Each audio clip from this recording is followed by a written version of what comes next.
Hi guys, कैसे हैं आप? ओके, तो आज हम पढ़ते हैं रिंग आउट वाइल्ड बिल्स, जिसको लिखा है अल्फ्रेड टेंशन ने। अल्फ्रेड टेंशन ने लिखा रिंग आउट वाइल्ड बिल्स, यानी उसने कहा अद्भुत घंटियों बजती रहो।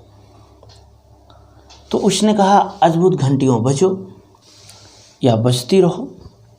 क्यों कहता है कि अद्भुत घंटियों बजती रहो?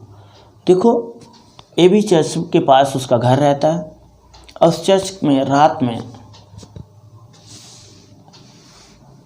31 दिसंबर की रात में ये बेल बज रही है और टेंशन उस बेल को सुनता है। टेंशन को मालूम है कि ये चर्च में घंटी क्यों बजती है। आप भी जान लो कि चर्च में एक रिवाज है कि 31 दिसंबर की रात को चर्च में घंटियाँ बजाई जाती हैं। घंटियाँ पुराने साल की विदाई के लिए और नए साल में के स्वागत के लिए बजाई जाती है। वहाँ ये मान्यता है कि ये घंटियाँ जब बजाई जाएंगी चर्च में, तो इससे गॉड प्रसन्न होंगे और जो पास्ट में हमसे भूल हुई हैं, जो फॉल्स हुए हैं, वो सब हमारे जीवन से हट जाएंगे और हम सत्यता की तरफ आगे बढ़ेंगे। हमारे जीवन में खुशियाँ आएंगी, यानी हम अपने सारे नेगेटिव पॉइंट को, जहाँ से हमारे अंदर नेगेटिविटी आती थी, उसको हम भूल जाएंगे और पॉजिटिव बनेंगे। इस सोच से ये बेल बजाई जाती है गॉड की कृपा पाने के लिए।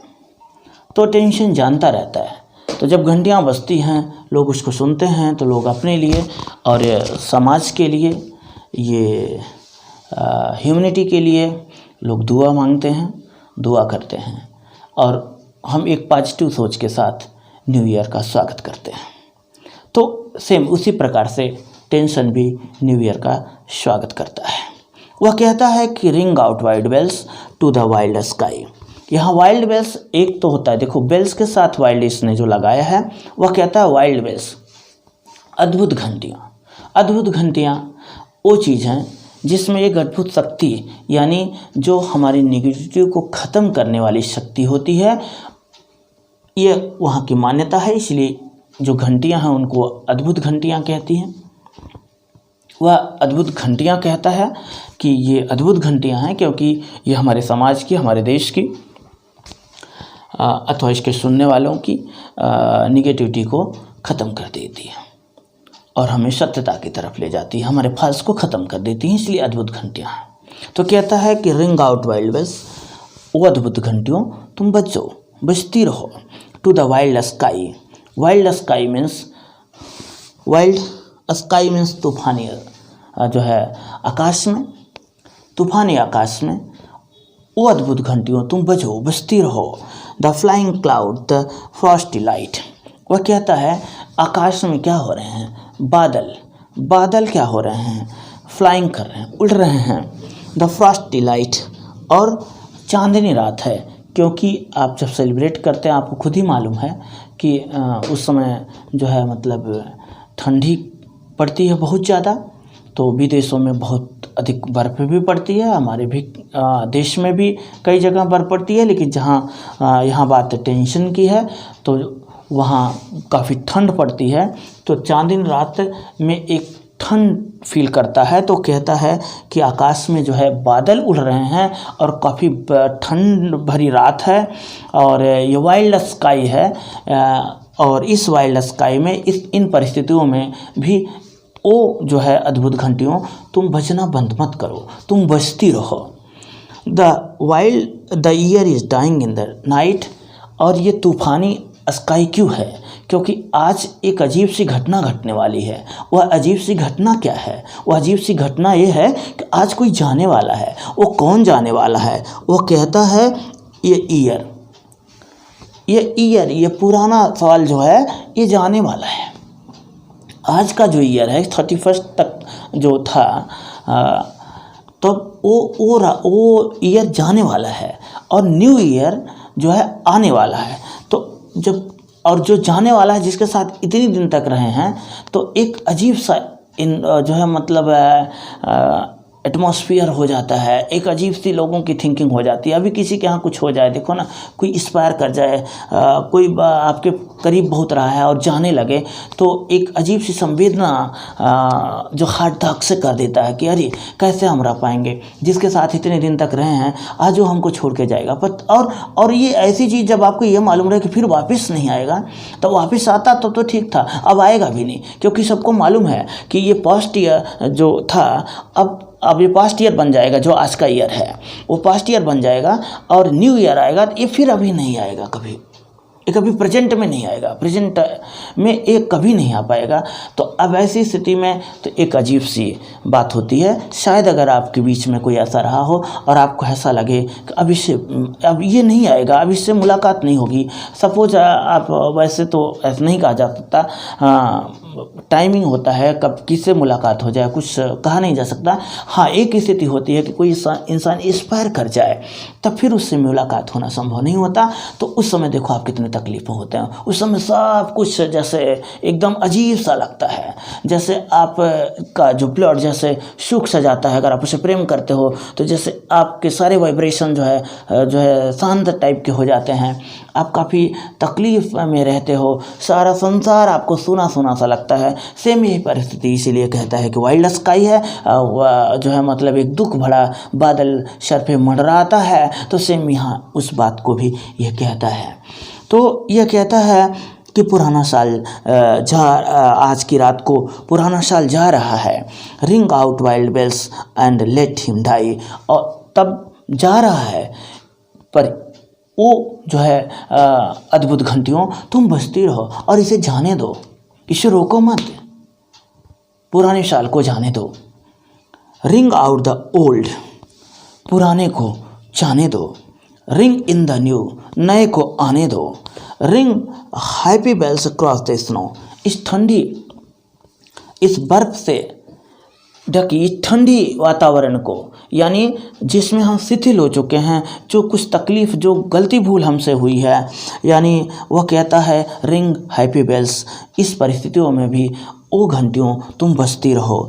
The year is going let him go, और ये पुराना साल जा रहा है, इसे जाने दो। Ring out the false, ring in the true, और जो फॉल्स हैं, रिंग आउट द फॉल्स को जाने दो। रिंग इन द ट्रू, और मुझे सत्य की तरफ ले चलो, सत्यता की तरफ को आने दो। तो ये कहता है फॉल्स को जाने दो और ट्रू को आने दो। इट मीन्स फॉल्स क्या है, फॉल्स क्या है, अभी हम इसको नेक्स्ट वीडियो में बताएंगे कि ये इसका कहने का अभिप्राय क्या है। पर इस तरह से जो चर्च में घंटियां बजती हैं, उनका एक अद्भुत रहस्य होता है। एक पॉजिटिव थिंकिंग लोगों के अंदर आती है और वो निगेटिविटी को गायब करते हैं। तो सोचो, एक अजीब सा तरकीब चर्च की घंटियों में बनाया गया है, जिसको सुन करके लोगों का वह निगेटिविटी जो उनके अंदर होती है, वह उसको छोड़ करके बड़ी उत्सुकता से न्यू ईयर का स्वागत करते हैं और नई एनर्जी के साथ कुछ करने का प्रयास करते हैं, एक नई अभिलाषा लेके जाते हैं। तो एक अजीब सा रहस्य होता है चर्च की घंटियों में। और ये जो है टेंशन, यह बात अपने द्वारा ये कह करके कहता है कि हम जितने लोग इसको सुनने वाले हैं, उनको यही चीज़, वो उनकी फीलिंग यही होती है, जो जिनकी नहीं होती है उनको ऐसी फीलिंग करनी चाहिए। और हम तो ये कहते हैं कि मतलब ऐसी परिस्थितियों में ऐसा स्वभाव सबको स्वागत में रहना चाहिए। क्योंकि हमने भी कभी एक राइटिंग्स की थी, जिसमें हमने लिखा था कि sun is matter don't soul exosome wanton sloth. तो sun is matter don't soul exosome wanton sloth काफ़ी बड़ा था, लिटरेचर का राइटिंग्स करता था स्टूडेंट पीरियड में। तो हमने उसमें, आपको हिंदी में बताऊं कि जब नया साल पहले मैं सोचता था कि ये तो चला जाएगा, तो ये क्या है, तो बड़ा धक से करता था कि ऐसा करें कैसे, जिसके साथ कभी रहे हैं, तो एक साल के साथ रहे हैं, एक साल हमें बहुत कुछ दिया है, एक साल की डिग्री दिया है, एक साल क्रॉस कराया है, और इसमें बहुत से लोग मिले हैं, बहुत सी चीज़ें हुई हैं। माना कुछ फाल्स हुआ है, पर फाल्स तो एक मतलब नेचुरल चीज़ है कि कुछ गलतियां हो जाती हैं, पर अब तो ये चला जाएगा। तो एक गम होता था। अभी इसको हम ये नहीं कह सकते कि हमारा लड़कपन था जो भी था और विजडम भी नहीं कर सकते, जो भी था आवश्यकता थी और होती है। संवेदना होनी चाहिए, ह्यूमैनिटी ये कहती है कि कुछ न कुछ संवेदना होनी चाहिए, क्योंकि कभी कभी जब आपको किसी चीज़ का ज्ञान होता है तो एक ज्ञानी व्यक्ति जो है बेचारा दुख में फंस जाता है, और जो अज्ञानी होते हैं वो मुस्कराते रहते हैं। कभी ऐसी भी घटना होती है, और हमने बहुत सी चीज़ों को फील किया है। तो इसलिए इसमें ये ज्ञान और मूर्खता की बात तो हम नहीं करेंगे, लेकिन ऐसी परिस्थितियाँ उत्पन्न हो जाती हैं। तो यहाँ ये जो है ये मतलब उसमें हमने लिखा था कि इसकी लास्ट मीनिंग हिंदी में बता रहा हूँ, क्योंकि हिंदी का भी पोएम हमने कविता लिखी थी इसी के सापेक्ष मिलता जुलता। तो लास्ट लाइन का उसमें एक अनुवाद टाइप का हो गया था। उसमें लिखा था कि जो संग रहा उसे भूलो मत, पर गुजर गया तो क्या हुआ, नया वर्ष हो मंगलमय, एक मीत तुझे देता है दुआ।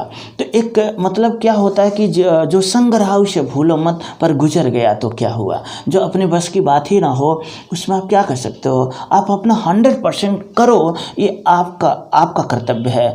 बाकी क्या होता है, अब उसके चक्कर में आप पड़ोगे, और उसके चक्कर में जो पड़ता है वो अपना 100% दे भी नहीं पाता। तो 100% देना हमारा आपका फर्ज होता है। हम जो चाहते हैं उसके लिए अपना 100% कर रहे हैं कि नहीं, अपना 100% लगा रहे हैं कि नहीं लगा रहे हैं। अगर नहीं लगा रहे हैं और झूठ का पश्चाताप कर रहे हैं तो हम गलत हैं। 100% हम लगा रहे हैं और नहीं हो रहा है, हम अच्छे हैं। ये परिस्थितियां हैं, नेचर है, हम सब चीज़ों के मालिक नहीं हैं। सबका उसमें सहभागिता होता है, सबका अपना उत्तरदायित्व होता है, सबका अधिकार होता है, सब अपने अकॉर्डिंग कर रहे हैं सब। अब उसी में हमारी सफलता और विफलता हो जाती है। इसमें कोई तकलीफ़ की बात नहीं होती है, पर तकलीफ़ की बात तब होती है जब उस चीज़ में हम अपना 100% नहीं देते।